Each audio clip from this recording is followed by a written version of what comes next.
lowering the carbon footprint of your portfolio, either to make yourself feel better or to lower risk, is a good idea, right? So that's kind of been the one in the front. Now the social aspects are coming more to the fore because of COVID, because of Black Lives Matter, because of lots of reasons. People are saying, well, we should really pay attention to the social aspect.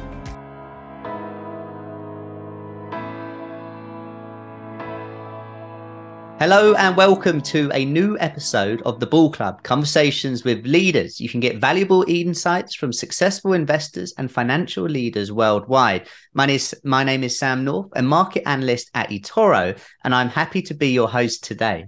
Our topic today is all about ESG investing. Over the last few years, ESG has gotten more popular, with investors and companies making a considerable effort to make changes. And there have been some predictions that ESG investments will reach 50 trillion by 2025, or a third of all money invested globally.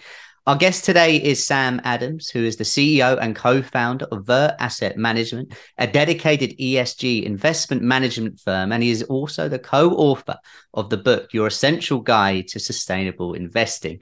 With Sam's passion for this area and extensive experience, we're in the perfect hands for this conversation today. Sam, how are you? Good to have you with us. Thank you, Sam, very much. Thanks for having me on the program. Yeah, no, looking forward to it. I mean, look, as I just mentioned, our subject is going to be primarily on ESG. For those that aren't familiar with that, can you give us just a quick overview of what that means to you? Yeah, so ESG stands for environmental, social, and governance investing. And that's a way for investors and investment managers to look at companies with more information that's available than traditionally just from the financial statements, like the income statement and the balance sheet, et cetera, right? So it's looking at the risks and opportunities that companies face with regards to the planet, how much natural resources they consume, how much pollution they create, and whether as they grow, those are going to become costs or scarcity problems for them. And then around the way they treat their people, whether their employees or their customers or their supply chain, do they have good relationships there, or are there some strife or some trouble there that might cause them problems in the future? And then with regards to governance, how's the company set up? How's the board looking after management? Are they taking care of all the risks that they should be taking care of? So looking at a company in that way gives you additional information that can be helpful in identifying risks in your portfolio.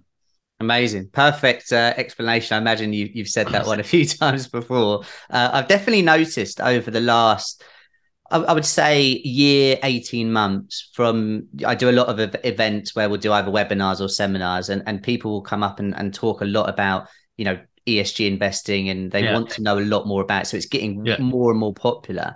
However, there is definitely a claim that ESG has become, should we say, so trendy that some companies might use it just to be favored. Do you have a take on that at all? Is that something we need to consider? Yeah, it is. But I mean, there's a lot of shock and surprise that companies are doing that, that they're putting on a green or an ESG veneer to look better. And that's, I mean, it really shouldn't be surprising. I mean, if you've ever been on an earnings call or listened to a CEO talk about their company's prospects, right? They're always putting themselves in the best possible light. Everything's rosy. Our products are flying off the shelves. Everybody loves us. Our employees love us. I mean, that's their job, right? Is to sell their company. And then they do the same thing with their products. This is a fantastic product. And so we shouldn't be surprised that if sustainability becomes popular, that they'll start, wearing the sustainability clothes and claiming they're all that as well, right? So just like in all other areas of investing, it's down to the investor to be a little skeptical and just, do your due diligence and make sure that those claims that those companies are making, whether green or performance or otherwise, can actually be verified. Yeah, that they can back it up. I mean, look, with eToro, we recently offered our clients on the platform an ESG score for most of the stocks. So it'd be like a traffic light system: green, good, yellow, and red, and so on.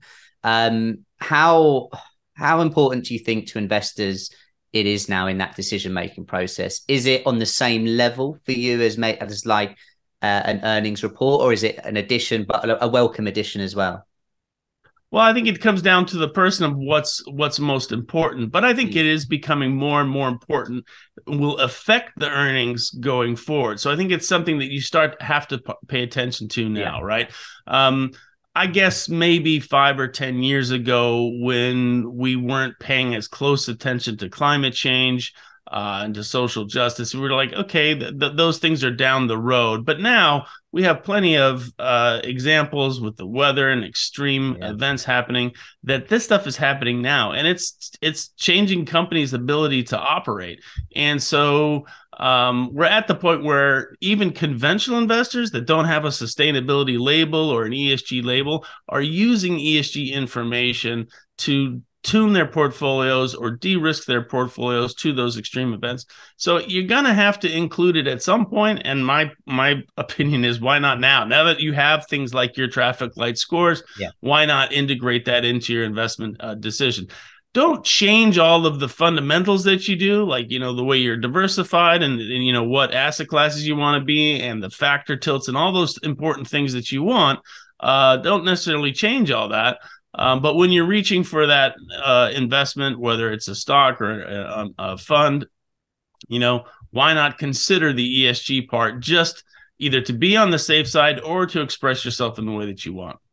Yeah, and I guess if, say, you had a company whose, let's just say, ESG score wasn't great, but they were making plans and had plans in place to improve, in a way that might be, an opportunity where people see, okay, well, if they're not great now, but there is room for development, investors might like the look of that. So I guess as investors, we do need to look what their like forward guidance regarding the ESG is as well. Would you say that? Check your risk appetite, right? Because those guys that are starting on the journey, they have more opportunity, but they're a little riskier, whether they've, hardened their assets to climate change. But sustainability has a lot of low-hanging fruit, right? Like, if you haven't changed your light bulbs to LEDs, right, you can save a lot of money really quickly, right? So the people who are just starting on their ESG journey, the companies that are just getting onto this, have a lot of room to improve right away, really quite quickly, quite easily, quite profitably. And so there's an opportunity for what we call ESG momentum there, to get on board there. And then from a sustainability perspective, if you care about people and planet, right, those companies, the ones that have been lagging, are the ones we really want to get on board, right? So if you're putting your capital with those guys and encouraging them to take those steps, that's a really great thing, right? We're not necessarily in the sustainability game trying to just parse out the winners here, right? We want all companies to get better, right? So I think that's a win-win. Yeah, for sure. I mean, I mentioned earlier you're a co-author of the book, Your Essential Guide to Sustainable Investing, which was released earlier this year. How did that all come about? And also, it's what it looks like, just in case you need to get your copy.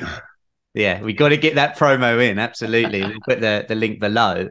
How did that all come about? And I know you talk about this in the book, but what are the most popular ESG methods that you come across and you believe in as well? Yeah, well, part of our mission at Vert is to educate people, investors, about sustainable investing, so there's more clarity about it. It's a really confusing space, right? Because it's still relatively new to a lot of people. And so we wanted to write the book to get people a bit more understanding about it, and so hopefully they'll be more comfortable with it. And so we were really trying to lay down some of the most basic questions about what is it, what's the difference between ESG and SRI, like socially responsible investing, and what's the difference between those two types and impact investing? What are some of the examples of doing that? What's the performance going to be like? Is there any impact? Like, if you move your money into sustainable investing, into ESG, does that change corporate behavior at all? Or are you just tilting at windmills? I mean, what's happening there? And so Larry Swedroe and I wrote the book to kind of answer the investors' basic questions around that. Amazing. So if we just move on to an investor standpoint, and I know you do cover this in the book as well, but how could an investor tell if their investments have the social impact they want, aside from scoring methods? Is there, a way that they can sort of see this directly? Yeah, that's kind of the new frontier, right? Of trying to figure out, like, how is this actually working? Yeah. And there's a great academic paper if you're into reading those types of things, but the title is wonderful. It's called Can Sustainable Investing Save the World? And it breaks down how sustainable investing influences corporate behavior in three ways. And the first one is if your fund manager is doing active shareholder engagement, i.e., they're calling and writing to the companies and asking them to do better on their ESG performance, that means that your money is going to work directly in influencing the company, right? The second effect is the fact that you and lots of other investors are moving money into these more ESG companies. They get an uplift in their stock price. They get a lower cost of capital. It's easier for them to fund projects. That gives them, some momentum in doing more sustainable projects. That's an effect there. And then the third effect is, I think of it as branding. It's more of an indirect effect, but there's stigmatization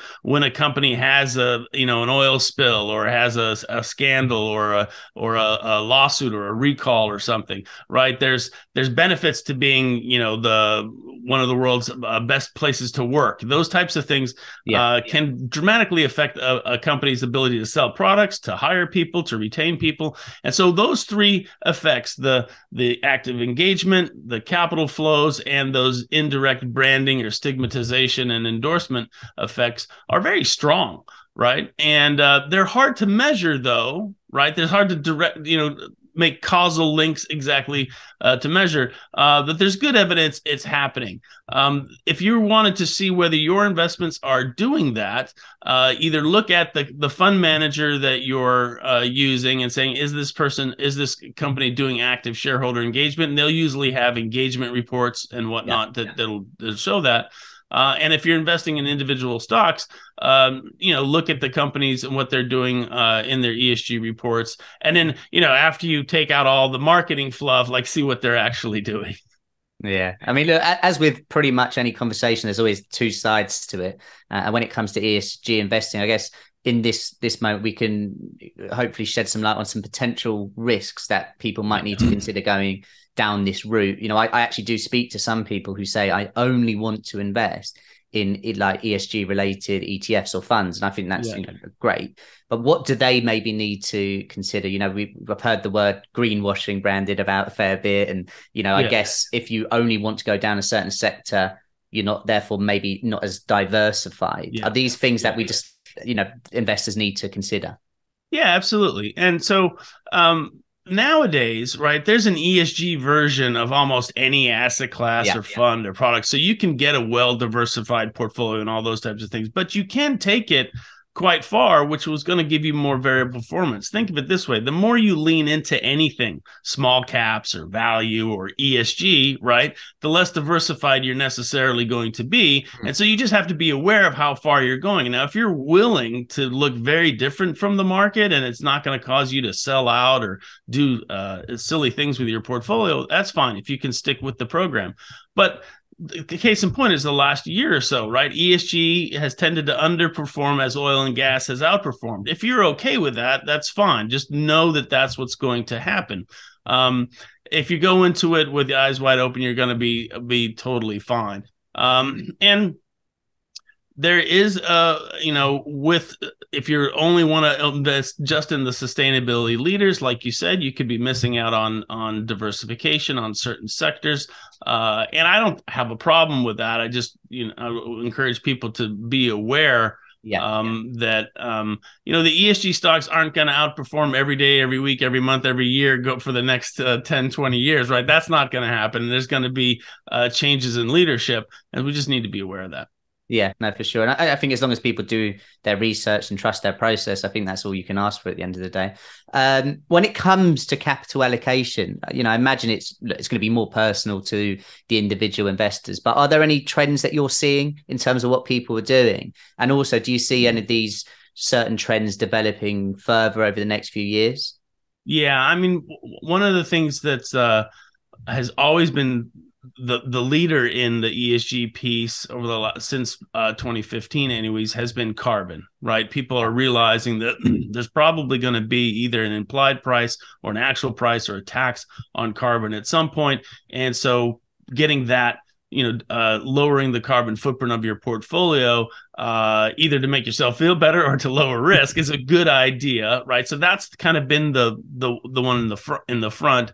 Now the social aspects are coming more to the fore because of COVID, because of Black Lives Matter, because of lots of reasons. People are saying, well, we should really pay attention to the social aspect, which we don't have as good a data on in some cases, but can actually be just as important as the carbon piece. So that's the next thing that's coming within ESG and getting better data on that. And then there's an overall strategy, which I think this is the newest one that's coming on strong now. And it's the idea of aligning your portfolio with a net zero pathway, i.e. trying to get to 2050 in some type of Paris-aligned goal, i.e. getting to decarbonize your portfolio so that you're on track with that effort. You don't want to be behind that if companies are moving towards that and governments are moving towards that. So there's all kinds of new measurements to figure out what's the implied temperature of your portfolio and those types of things. I don't think we have all the mechanics of that worked out quite yet, but that's an exciting new area as well. Yeah, definitely. I mean, just listening to you say that really excites me. I think a lot of people would actually really care about that and want to see that data in the future. Just how important now is ESG to these big companies and big corporations? Do you think there would be a time potentially in the future where, regardless of how a company performs, regardless of how good the market would have originally thought their earnings report was, unless they have their ESG in order, they won't attract investors? Do you see that potentially happening? Well, I got to answer that two ways. I think we're already there, right? When you have close to half of European investors integrating sustainability at some level into their portfolios, and close to a third in the US, and probably near a third all around the world. That means when a CEO or a CFO or a board is thinking about their next project or their next product launch or the next factory build, they're looking over their shoulder going, well, there's a lot of our investors who care about this. They're going to ask us these questions, these hard questions about this, like how much water is this factory using and all. So they have to think about that in advance because they know they're going to get the questions, right? So I think we're at that stage where the vast majority of companies are trying to. And if you look at the number that are doing ESG reporting, those are, at least large companies, it's all the vast majority of them are doing that now because they've been forced to by investors. Now, there's something that you said in there that I just want to key on. There will always be companies, sin stocks, tobacco companies and reprobates or deplorable companies or what have you, that people are fine with investing in and people want to invest in. And these guys are going to mint it, okay, because they're skirting the laws. They're shaving close to the regulations. They're treating people poorly. They're not paying anybody. They're going to make a lot of money. And in the short run, that's probably or possibly true. But there's a lot of risk in that as well, right? And so, I don't think that companies that are necessarily really bad at ESG are going to be starved of capital anytime in the future. But they will find it. They'll have a narrowing and shrinking pool of investors to draw from. Yeah, no, it'd be interesting to see how that all develops. I mean, look, we can't interview a fund manager, not talk about 2022 as a sort of challenging market condition. How have you dealt with that, and how do you see companies with really strong ESG outperforming the market going forward, or potentially? Yeah, I mean, the thing about ESG and performance is we don't really have the answers that we have with other areas of the stock market. What I mean by that is, if you look back 100 years, we have stock market data on whether equities outperform bonds and small caps outperform large, and value and growth and all those types of things. ESG data goes back maybe 20 years, right? Yeah. It wasn't even invented 20 years ago. And so we really don't have those long-term return series to draw conclusions from. But theoretically, we know this: as more people invest in ESG companies, that will change their equilibrium price. Those prices will rise. And that's kind of what's been happening from 2017 on. But then you have some major event like 2022 where the oil and gas prices go up and those companies outperform, and they tend to underperform. Like I said, this is going to go back and forth. I don't think that the job of the fund managers should be trying to shift too much to try and catch those things. That's really hard to do timing wise. I think that the writing's on the wall with regards to oil and gas. That's going to be a long decline, maybe slow, but definitely a decline. And so you want to set your portfolio up for that in the long term and just be ready for these hiccups, right? Where oil and gas or other things outperform. That's definitely going to happen. But I think the long-term trend for certain favors the companies that are more ESG. Whether that comes in the form of lower risk or higher returns, we don't necessarily know. But I like the sound of both of those, right? So I'm okay with it. Yeah, absolutely. Absolutely. And I guess with the lack of data, does that maybe make predictions over the next couple of years tough as well to make accurately in all sort of fields as well? Would you say that? Yeah. I mean, it's hard when you have accurate data like around the financials to make predictions, right? But we don't even have that accurate of data, right? This is one thing that I think investors should really understand when they're looking at an ESG piece of data, like an emissions figure or something. It's indicative, right?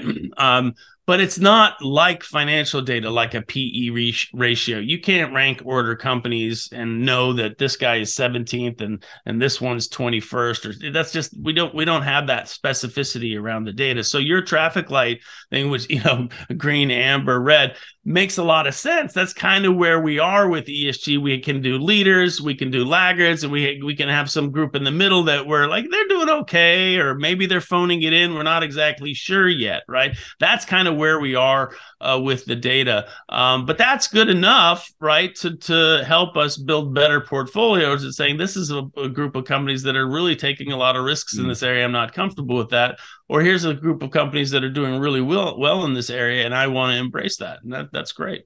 No, absolutely. I mean, look, if you can share with no financial advice, of course, which companies do you find most interesting in this sort of ESG strategy? Are there ones that you really sort of favor at the moment, whether that be individual companies or certain funds? Well, so one of the areas that we have a sustainable real estate fund, a U.S. mutual fund, and one of the areas that we find really intriguing is buildings that are more sustainable. And everyone talks about the carbon footprint of our transportation system, right? And everyone's gnashing their teeth about, electrification of vehicles, which is great. We seem to be on that path there. But buildings use 40% of the world's energy and create 30% or more of the world's greenhouse gases. So if we're going to decarbonize, we have to look at our building stock. We have to look at our property companies and saying, hey, are you guys doing things to do that? And there's some really good leaders in that. In the UK, in particular, there's a bunch of real estate investment trusts that are doing very well around that. In Australia, Europeans and Americans as well, leading on that. And so look to property companies that have figured out ways to decarbonize their buildings or lower their carbon footprint. And here's why this is such a great story. When you lower the energy use of a building, you lower the carbon footprint, but you also reduce your utility bill, right? So you're saving money, right? And you also are probably saving on maintenance costs as well. And you've made the building a healthier building for people. So it really is that triple bottom line win, right? It's better for people, it's better for planet, it's better for profits. And that's what you want in ESG. Yeah, for sure. For sure. Last question now. And we're going to go down the sort of the sport analogy route. I mean, is there a specific sport that you enjoy the most at the moment that you've done previously? Well, I'm a climber, so that's the analogy we'll go for. Forced analogy. There's not a lot of climbers out there, so that's kind of a forced analogy. Well, no, I think we could work with it. So if we say we're at the bottom of, I don't know, like a mountain or something, and we're climbing up it, and ESG is that mountain. How early in the climb are we? Are we just getting going? Are we halfway? Are we near the end? Like on this whole journey, is it still so early? Yeah. Here's the way Larry and I have described that before. When you look at surveys of investors, whether they're interested in sustainable investing. The vast majority of them come in at like 70 to 80% of investors say, yeah, I'd like that my portfolio to be sustainable. I'm interested in that. Yeah. And we're at about a third of, global assets are managed for sustainability. So there's a lot of room to go there. Yes. I think more investors will want to, or will, whether they want to or not, use ESG data in the integration because there's real risks and opportunities there. So I think it will become even more mainstream than it is now. We're in the early innings. It's going to grow, continue to grow, and get to over half. We have a kind of historical analogy with the growth of passive investing, right? Back in the 90s, people thought that was crazy, but a third of institutional money in the 90s was invested in index funds, and then only like 1 or 2% of individual investor money. And now we're kind of at that space too, right? The big pension funds have all embraced, not all of them, but the majority of them are using ESG. But some of the individual investors and financial advisors and wealth managers are still, getting comfortable with it. And so we just think there's just going to be a lot more money coming in here, a lot more products, and the data is going to get better and better. Amazing. Early in the climb, and I imagine the view from the top is going to be pretty good. Sam, it's been an absolute pleasure having you on talking about ESG and everything surrounding it. I'm sure our viewers will be very grateful. So Sam, thank you very much. Thanks for having me, Sam.